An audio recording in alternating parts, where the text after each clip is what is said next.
अस्सलाम वालेकुम, मैं हूं माद अंसारी और आप देख रहे हैं CNBC स्पेशल। नाजरीन, आज हमारे साथ बहुत ही स्पेशल गेस्ट हैं Martin लिंडस्टॉर्म, who is the CEO and chairman of the Lindstorm company and the chairman of Buyology Incorporated New York and Branson's agency London. Mr. Martin, thank you so much for seeing us today. Pleasure. Martin, can you please tell us what is neuromarketing and how can it help marketers? Neuromarketing is a new, you could say, direction of research. In the good old days, we asked questions. And what we realized was when we asked consumers questions, they rarely actually knew how to answer the questions because we don't know why we're doing things. Why do you buy a Louis Vuitton bag? Why did you buy that car brand instead of another?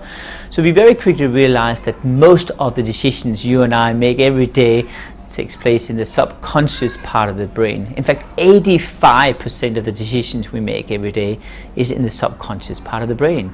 Now, there's no way you can ask questions to that part of the brain. So instead of asking, we decided to scan the brain using fMRI, which is one of the most sophisticated brain research techniques in the world.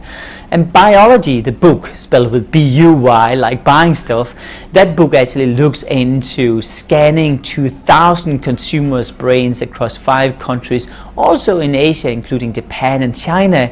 We decided to understand what really goes on. It's a $7 million study, and basically the purpose was to find out the truth and the lies about why we buy. But then how exactly is that going to help marketers then? Well, the biggest problem marketers have right now is that 8 out of 10 new brand releases out there fail. We're exposed to 2 million television commercials throughout life. That's the same as watching 8 hours of television commercials 7 days a week for 6 years. That's really depressing. And there's no way we can remember stuff. Let me just check you. Did you watch television yesterday? Yes, I did. Do you remember 3 television commercials? Not really. No? Well, there are a few ones right now, but I can't just tell them. But yes, I do. More or less. But more or less, right? Yes, you see, that's it's difficult, right, to remember, and that is the problem the consumer have out there. We can't remember things anymore. So brands really need to stand out. So what we do now is to use neuroscience in order to understand what really sticks to our mind, what works and what doesn't work. And that's actually the first time in history we're able to be much more concise in what we're doing in order to build brands. Okay, then what led you to conduct the neuromarketing study then? Well, I wanted to break the way we build brands and the way we have built brands over the last 50 years. So every 4th year I spend quite a lot of money on doing research studies, typically global research studies, to lift the whole level. And I guess that's my role, that's my brand, that is to question the ordinary and find whole new techniques. That's expected from my clients around the world, it's expected from my audience around the world. So we spend enormous resources, between $2 to $4 million every year, on finding whole new techniques. And I felt that neuromarketing is the right direction because the scientific world today is actually starting to be so advanced that they know quite a lot about the consumer. The marketing world in return are not very advanced anymore. So by combining science and marketing, we have neuromarketing, and that's really the reason why we began this project. Well, this project sounds very interesting, but then what were the findings of your study? There's a lot of findings. No, just to give you 3 major findings. We learned that subliminal advertising actually works. Now, subliminal advertising is when people are affected by non-conscious signals, signals which you're not even aware of. And you may remember in school we learned about how there was hidden secrets or hidden signals put into the cinema movies when you're watching a movie and suddenly you wanted to go out and buy something. Well, we actually wanted to do those tests to understand if those signals can be sent into our brain and if we can be affected by it. Now, here is the result. We actually learned that it works. And the way we learned was, the way we learned this was to set up billboards. We set up billboards in Los Angeles. We had one billboard with a cowboy, another billboard with a cowboy, but this time with a very famous tobacco brand on it. Guess what? When there was no logo on the billboard, the effect was double, as if there was a logo on. We're learning or teaching us one thing, that is that subliminal advertising exists. So that's one thing we learned. We also learned the logo is about to disappear. Now, believe it or not, we can see today that when people see a logo, the guards go up, they're saying, hey, I don't want to be affected at all. But if you have this logo shown in an indirect way, like a color, like a sound, like a touch, it actually is incredibly powerful. So that's one thing we learned. We also learned that the sense of smell and the sense of sound are much more powerful than what we see. We had to learn that if I use a smell and a sound and combine that with a sense of sight, you're actually tripling the effect of your brand message. So in the future, you will see that retail stores will start to pump in smells in the retail aisles. You will see the products will be tactile. You can touch them, you can smell them, you can hear them. Those senses are going to be integrated into the way we build brands. So it's going to be a sensory journey rather than just a 2D journey. On that particular note, then what's the difference between a sampling of a product, where mostly when we go out and we see in a supermarket some perfumes, they have some samples where a consumer can come and smell them, and if they like it, why not? That's one of the old techniques that I used. Isn't that more effective? It is incredibly effective. The problem is, if you go into a department store today, there's not just one sampling of perfume, there is 200 of them and you can't smell anything, right? So what we decided to do was to develop smell zones. We actually today can categorize the air into a cubic meter of smell. That means when you walk through a zone, you smell chocolate. And then when you leave that, you smell flowers. And then when you leave that, you smell freshly baked bread. So we work with techniques where we actually can split your zone, your virtual zone, into different zones of smells, sounds, and touch and taste. And that means in the future, when you walk down the supermarket aisle, you may start by smelling vegetables, a fresh green air. You will hear the sound of drops. Then you may move into the flower department. You hear a love song for your loved one, and you smell fresh roses. And then you move into the bakery department where you smell bread. And that is a technique we're using right now in order to split the supermarket into a much more, you could say, appealing zone. In one of the examples that you just mentioned, where of a cowboy and the logo was not there, we'll just be talking about that and going more into studies, but we have to take a break. So as you know, that Martin Lindstorm is here with us, so do stay tuned and keep watching CNBC Pakistan.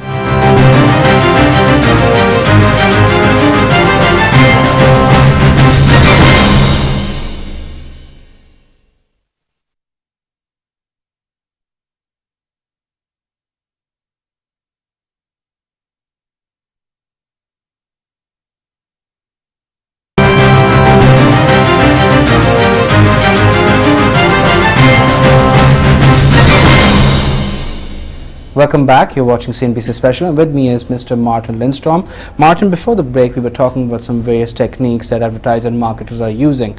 And one of the examples you just mentioned right now was about the logo not being there of a particular product.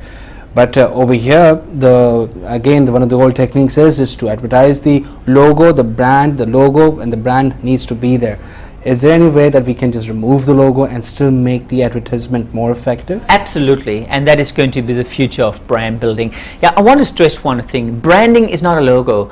I typically define a logo as a dot on top of the eye. That's the role of it. So really is not very important. Advertisers think that, and that's the reason why when I drive from the airport to this venue, I see so many logos. But guess what's a waste of time? What we learned is the following. Now, if you go back in time to 1915, the Coca-Cola bottle was invented, and the briefing was to develop a bottle which is so smart that if I drop it on the floor and it smashes into thousands of pieces of glass, I can still pick up one piece of glass and recognize the brand. And that is the technique we use today. We basically ask advertisers to have a color. It could be red, like a shape, like certain products like it could be, for example, the Toblerone bar, which is like that. It has a certain shape and tactile sensation. It could be the iPod, which have white earplugs. It could be the sound of a Nokia phone ringing. All those things are indirect signals telling a story about the brand, and that is the direction brands are going towards.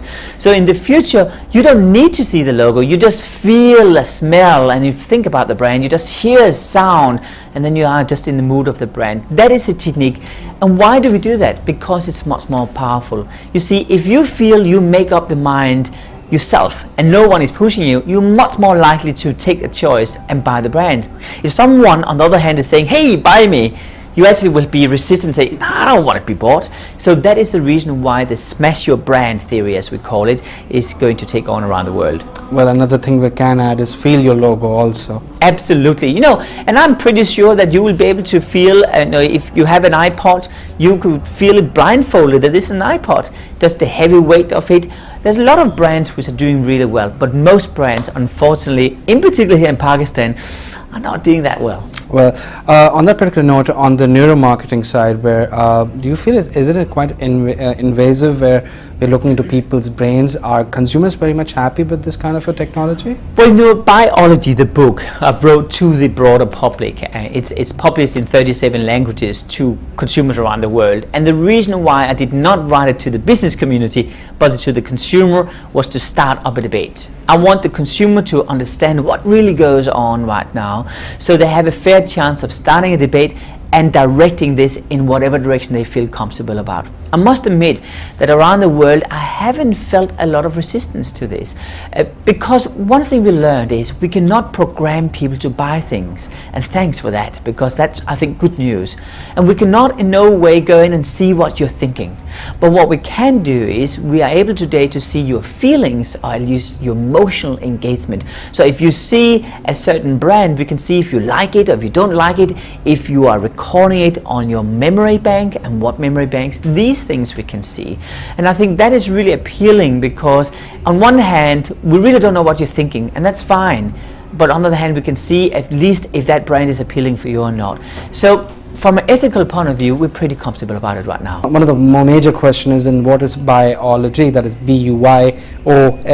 Well, Buyology is basically you and I, how we are hardwired to buy stuff. Let me give you an example. If you go out in the supermarket here in Pakistan and you have your shopping basket with you, in fact what we've learned is if I double the size of your basket or double the size of your trolley, we actually can see that you are buying 30% more brands. So the size of the trolley actually makes you buy more. We can see that if I play a certain type of music, for example in a certain rhythm, we can make you spend more. We can, for example, spray in the smell of freshly cut grass, and we can make you eat more in a restaurant, 29% more. So you could say we as consumers are hardwired to do certain things in certain environment. For example, if I sell you strawberries, if I give you a tray of strawberries and let's say it costs $10, now alternatively if I give you 2 trays and they're half size of the strawberry, you're more likely to buy them because you think you get more in your brain. The case is, however, you actually typically get less, but you think you get more. So you play with numbers, a little bit like an experiment we did with tomato soups. We actually had one pile of tomato soups, do you know the cans, costing $1.95 per can. No one bought anything. The day after we had exactly the same pile, but this time it said maximum 8 cans per customer. Guess what? Everyone wanted to buy the tomato soups because we felt it was limited edition and I wanted to buy it. That is our Buyology. Okay, but then over here in Pakistan, where the quantity matters a lot, but it's very different because the commercials, whenever an advertiser comes in and they want to just go ahead and start giving in millions and millions of ads, and in 1 hour they want the ads just to be there all the time.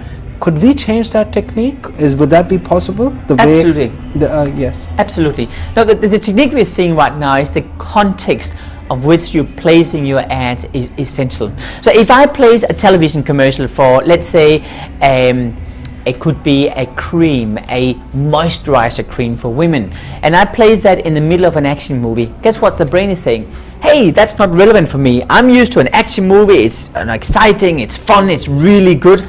And then suddenly there is a cream coming from relaxation and enjoyment, does not fit. What our brain does is to delete the brand in the brain because it's out of context. So what we learned is you need to place things in a context. That means if you place that type of moisturizer cream in a relaxing movie which is about enjoyment, our brain will say, hey, that's relevant.